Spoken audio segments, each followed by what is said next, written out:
The beeping of the heart monitor had been my constant companion for 3 days. 3 days of staring at the sterile white ceiling of the ICU, 3 days of wondering if my 34-year-old body would recover from the massive heart attack that had nearly killed me during what should have been a routine board meeting. The irony wasn't lost on me. I'd been presenting quarterly earnings to the board of directors of my medical device company, explaining how our revolutionary cardiac stents were saving lives across the country, when my own heart decided to stage a rebellion. The doctor said it was stress. Years of 18-hour workdays, missed meals, and the constant pressure of building a business from nothing had finally caught up with me. What they didn't know was that the stress wasn't just from work. It was from carrying the financial burden of my entire family while they remained blissfully unaware of where their comfortable lifestyle actually came from. I was reviewing patient charts on my tablet. Even in the ICU, I couldn't completely disconnect from Meridian Medical Solutions, when my brother Daniel walked in. He looked haggard, his usually perfect hair disheveled, his expensive shirt wrinkled. "Elena," he said, barely glancing at the machines keeping track of my vital signs. "Thank God you're awake. We have a situation." I set down the tablet, noting how he hadn't asked how I was feeling or whether I was in pain. Classic Daniel. "What kind of situation?" "It's Dad.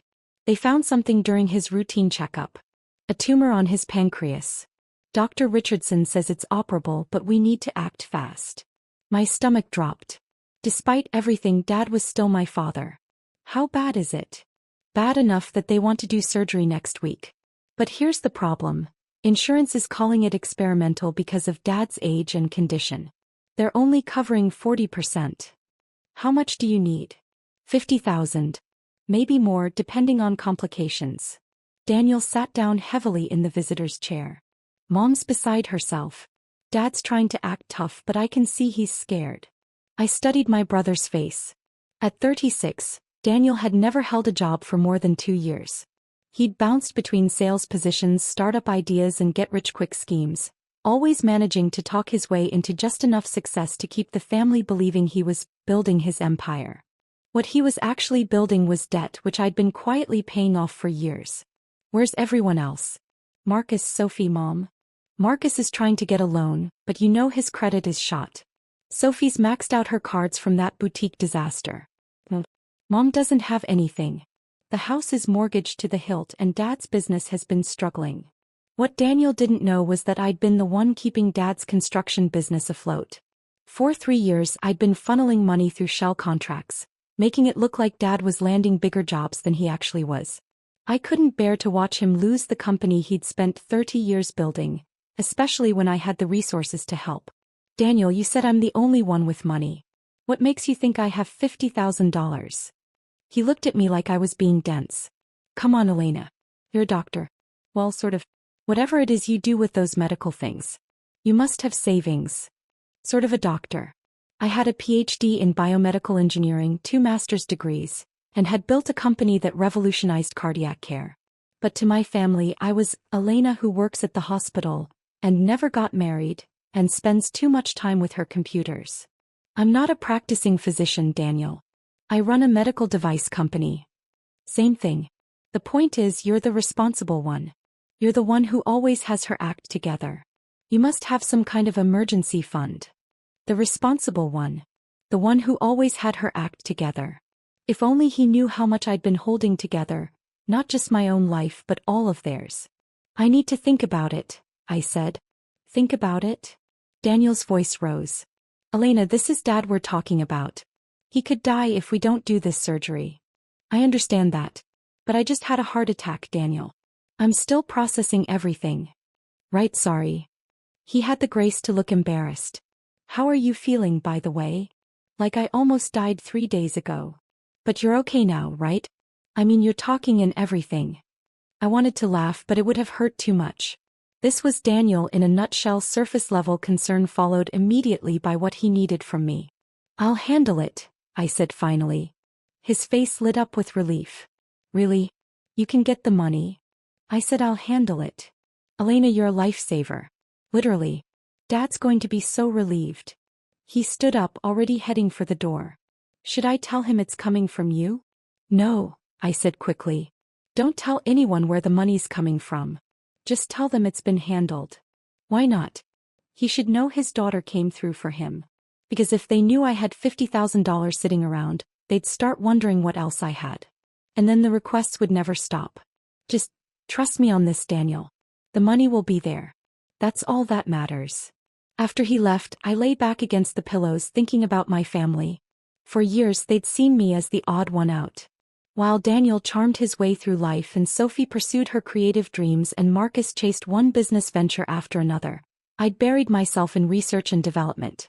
I was the introvert, the workaholic, the one who showed up to family dinners with a laptop instead of a boyfriend. What they didn't see was that while they were living their lives, I was building mine. Meridian Medical Solutions hadn't just happened overnight. It had taken 8 years of brutal work, failed prototypes, rejected grant applications, and more sleepless nights than I could count. But it had paid off in ways they couldn't imagine. Last year's revenue was $47 million. This year we were on track for $68 million. The company employed over 200 people and our devices had saved an estimated 12,000 lives in the past 3 years alone. But to my family, I was still just Elena who worked with medical stuff and lived alone with too many cats. I had one cat, by the way, Schrödinger. He was excellent company. I picked up my phone and called my CFO Maria Santos. Elena, how are you feeling? Don't you dare tell me you're thinking about work right now. I'm feeling better. And I'm not calling about work exactly. I need you to handle something personal. What do you need? I need you to contact Cedars-Sinai Hospital's billing department. My father, Robert Vasquez, is scheduled for pancreatic surgery next week. I want to pay for everything insurance doesn't cover, but I need it to be anonymous. How anonymous? Completely. As far as the family knows, some kind of charity or grant came through. Can you set up something through the foundation? The Meridian Foundation was our charitable arm, focused on providing medical care to underserved communities. This wouldn't technically be outside our mission. Consider it done. Anything else? Actually, yes. I need you to look into my father's construction business, Vasquez and Sons. Run a quiet financial analysis. And I need you to check on something else.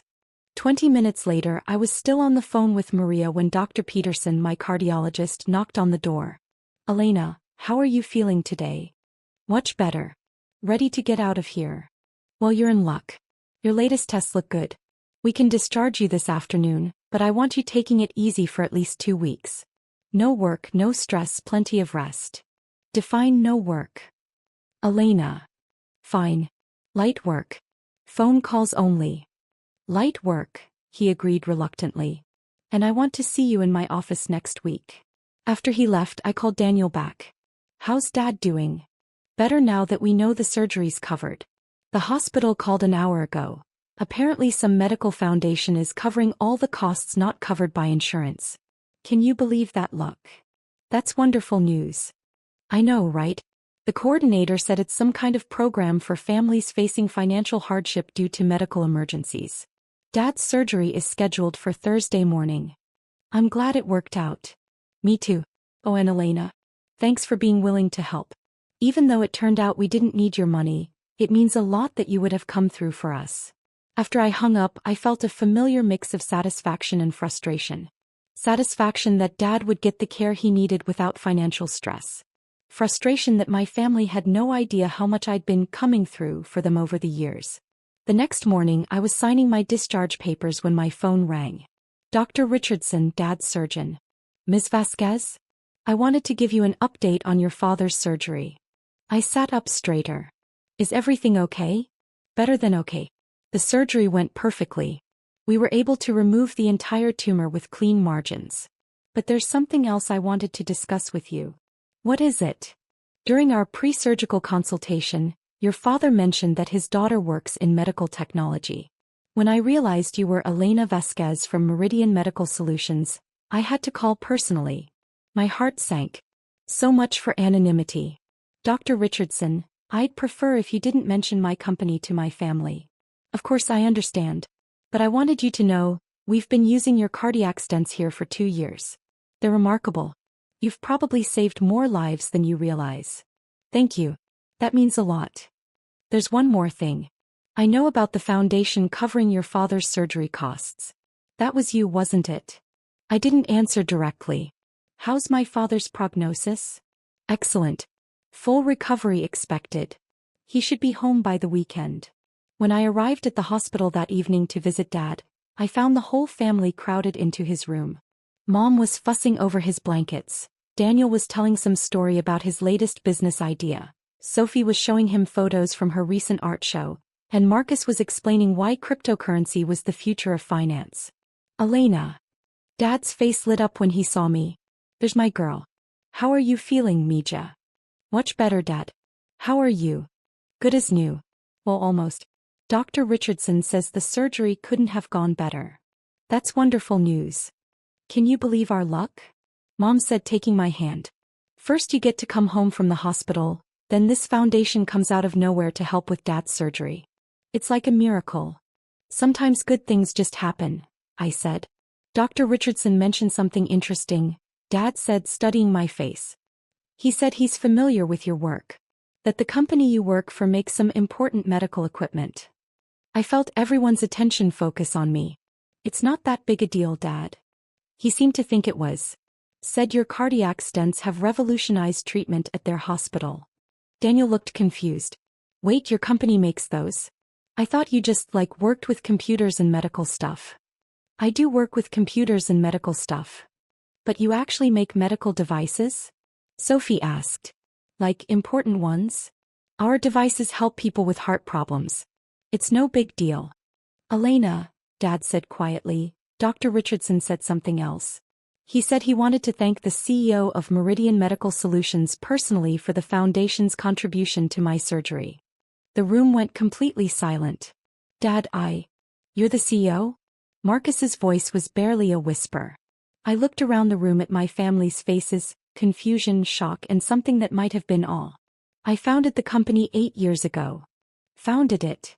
Daniel sat down heavily. Elena, what exactly does your company do?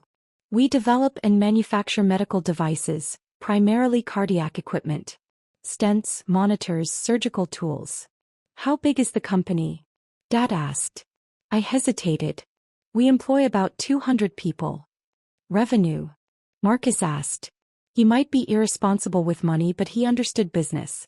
Last year was 47 million. The silence that followed was deafening. Million. Sophie's voice was faint. $47 million? Give or take. Mom sat down in the visitor's chair. Elena, are you rich? I'm comfortable. How comfortable? Daniel asked. Comfortable enough to handle Dad's surgery without thinking twice about it. The foundation, Dad said slowly, that was you. I nodded. How long? Mom asked. How long have you been? 8 years building the company. But I've been financially stable for about 5. 5 years, Daniel repeated. You've been wealthy for 5 years and never said anything. Why would I say anything? Because we're your family. And you're still my family. Money doesn't change that. But we wouldn't have had to. Daniel struggled for words. Wouldn't have had to what? Let me guess. You wouldn't have had to worry about money if you'd known your sister could just take care of everything? That's not what I meant. Isn't it? I looked around the room. Daniel, how many times have you called me asking for advice about money? Marcus, how often do you complain about not being able to afford things? Sophie, remember when your boutique was failing and you stressed for months about the debt? They all looked uncomfortable. I've been watching all of you struggle with money for years. But every time I offered help, real help, practical advice, connections that could have made a difference, you brushed me off. Because I was just Elena who worked with computers. We didn't know, Mom said softly. You didn't want to know. It was easier to see me as the spinster sister who lived alone with her cat than to consider that maybe I knew what I was talking about. That's not fair, Sophie protested. Isn't it? Sophie, 3 years ago when your boutique was hemorrhaging money, I suggested you needed to analyze your customer acquisition costs and profit margins. You told me I didn't understand retail because I wasn't creative. Sophie's face flushed. Marcus, 2 years ago when you asked my opinion about that tech startup investment, I told you their business model was unsustainable. You said I was too negative, and invested anyway. How much did you lose on that one? Marcus looked at his shoes. Daniel, last year when you were considering that franchise opportunity, I offered to review their financial projections. You said you had it handled, and didn't need my help. The franchise folded 6 months later. We made mistakes, Dad said quietly. We underestimated you. You dismissed me. There's a difference. So what now? Daniel asked. Do you hate us for not recognizing how successful you are? I sighed, suddenly feeling exhausted. I don't hate anyone. I'm just tired of being treated like the family failure when I've actually been the most successful person in this room for years. You're not the family failure, Mom said. We never thought that. Mom, at Christmas last year, you introduced me to your friends as my daughter Elena. She's still figuring herself out. I'm the CEO of a $47 million company. I think I've figured myself out. The room was quiet except for the beeping of Dad's monitors. I'm sorry, Dad said finally. We're all sorry. We should have paid more attention, should have asked better questions, should have taken you more seriously. I don't need apologies, Dad. I need respect. I need you to stop treating me like the odd one out and start recognizing that maybe, just maybe, I know what I'm doing with my life. What can we do? Mom asked. How do we fix this? Start by stopping the assumptions. Stop seeing me as the sister who never got married, and start seeing me as the sister who built a successful company. Stop thinking of me as someone who needs guidance and start recognizing that I might be the one who can offer it. And the money? Daniel asked hesitantly. What about it? I mean, if you have that much money, does that change things between us? I studied his face, looking for signs of dollar signs in his eyes. It changes things if you let it change things. My money is my money. I'll help family when I choose to help for reasons I choose. But I won't be anyone's personal ATM. That's fair, Marcus said. Is it? Because I've actually been everyone's personal ATM for years. Daniel, who do you think has been covering your credit card payments when you fall behind? Marcus, where did you think that consulting income on your taxes was coming from? Sophie, how do you think your student loans got paid off early? They all stared at me. The difference is now you know about it. Now we can have honest relationships instead of me secretly taking care of everyone while you all think I'm the unsuccessful one. Dad reached for my hand. Elena, Mija, I'm proud of you. I'm proud of what you've built and I'm sorry we didn't see it sooner. I'm proud of you too, Dad. You raised me to work hard and solve problems. That's exactly what I did. 3 weeks later, I was back in my office at Meridian Medical Solutions, reviewing plans for our next product line when Maria knocked on my door. Elena? Your brother Daniel is here to see you. I looked up, surprised. Send him in. Daniel entered my office looking around with obvious amazement. Floor-to-ceiling windows overlooked the city, awards and patents lined the walls, and my degrees were prominently displayed behind my desk. Wow, he said. This is, wow. Is everything okay? How's Dad? Dad's great. Full recovery, just like Dr. Richardson predicted. Daniel sat down across from my desk. I actually came to talk about something else. What's that? I've been thinking about what you said at the hospital. About offering guidance and us not taking you seriously. I was wondering, would you be willing to look at a business plan? I raised an eyebrow. What kind of business plan? It's different this time. Not some get-rich-quick scheme or franchise opportunity. I want to start a medical equipment sales company, representing smaller manufacturers who can't afford their own sales teams. That's actually not a terrible idea. Medical equipment sales can be very lucrative if you understand the industry. That's the thing, I don't understand the industry. But I'm good at sales and I'm good with people. I was hoping maybe you could teach me about the medical side. I studied his face. He seemed sincere, more focused than I'd seen him in years. You want me to mentor you? I want my successful sister to help me learn how to be successful too. If you're willing. For the first time in our adult relationship, Daniel was asking for my expertise instead of my money. I'd be happy to help, I said. But I have conditions. Name them. First, this is a mentoring relationship, not a financial investment.